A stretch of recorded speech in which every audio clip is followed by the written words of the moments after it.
All right. This is Kevin Garcia, aka the Puerto Rican KKG. This is Fight Hype, and I got my man with me. Y'all know him one time. No need to introduce him, but if you're confused, I'll clarify for you. Keith Thurman. Thank you for joining us, man. Yeah, man. Happy to be here. Got this big fight, Tim Tszyu here in Orlando. I just drove over this morning.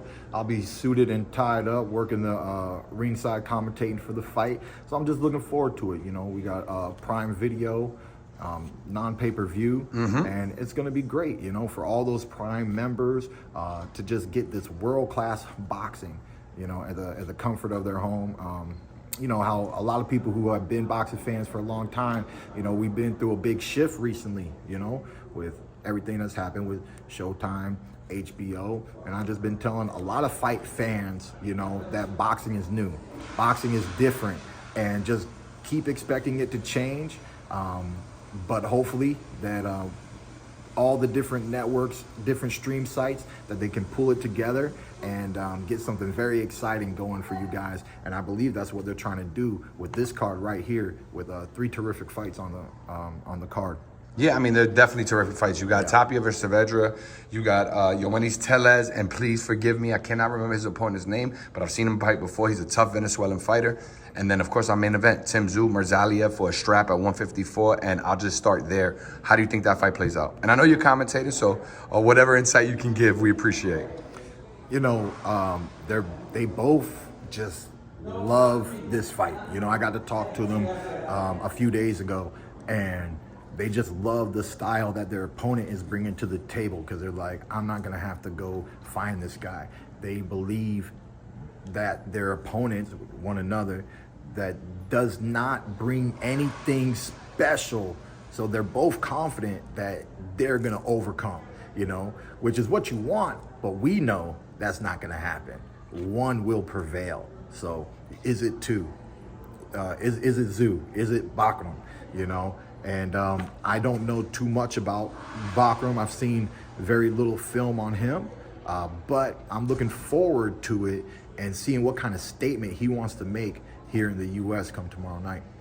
Do you favor a fighter, or I know you can't predict too much, but do you think one guy would win over the other, or is there something you can't talk about? Well, just based off of, a little bit of the experience and the slow starting that Tszyu has, but how he really turns it up in the later rounds. I question, is the new champion going to be able to just dig and not fade? Because once you start fading, you lean up on the ropes or you do something like that, it just makes the fight easier for Tszyu. So I just believe that conditioning, because I was scheduled to fight Tszyu March 30th. Yep. So conditioning and never putting yourself in that bad position where you can't move your feet or do what you need to do, that's going to be a key to victory. But the Russian believes he's got a strong right hand, and he wants to make a statement. He said he's not looking for the knockout, but if it comes, it comes. And I'm interested in seeing if that overhand right is going to rock Tszyu. We know he's tough. We saw him fight a bloody war March 30th against Fedor. So these two guys, Russian, Australian, they're both so tough. Can either one get one to break?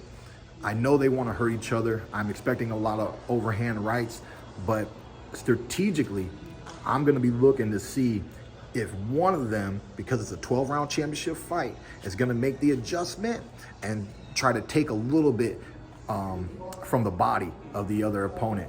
I've seen Tszyu do it a little bit in the past. I'm not quite sure on Bakhram's arsenal, and so that's why I'm looking forward to this fight. All my questions will be answered tomorrow night live. There you go. Do you ever think about March 30th? Because obviously, we've fans have been wanting to see you back in the ring, and things have been out of your control a little bit.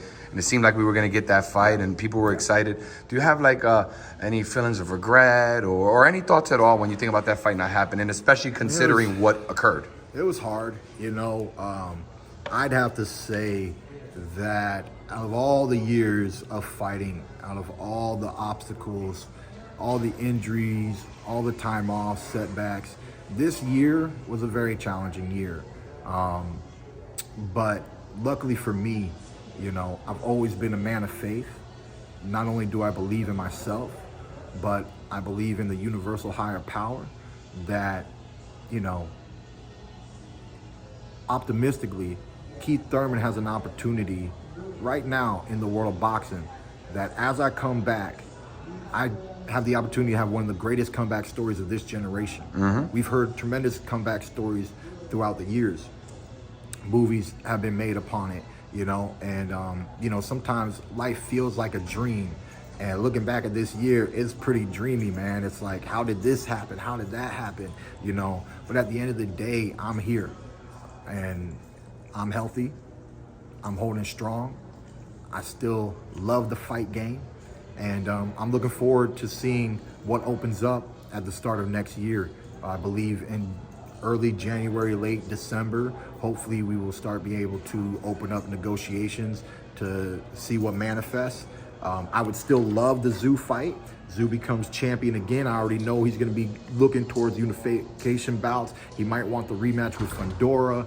There's Charlo out there that he never got to fight. But obviously he's got to get past this tough Russian that people say that Charlo avoided. People say a lot of people at 154 avoided. So we're going to see if he was somebody to truly avoid or if it just takes, you know, somebody who's willing to sign that contract like Tim Tszyu to prove that, you know, the Russian might be a champion, but he's not as scary as everybody played him out to be. So I think things are just quite interesting at 154, and it'll be fun to get back in that mix. We wanted to do it this year, but looks like we're going to have to do it at the start of next year.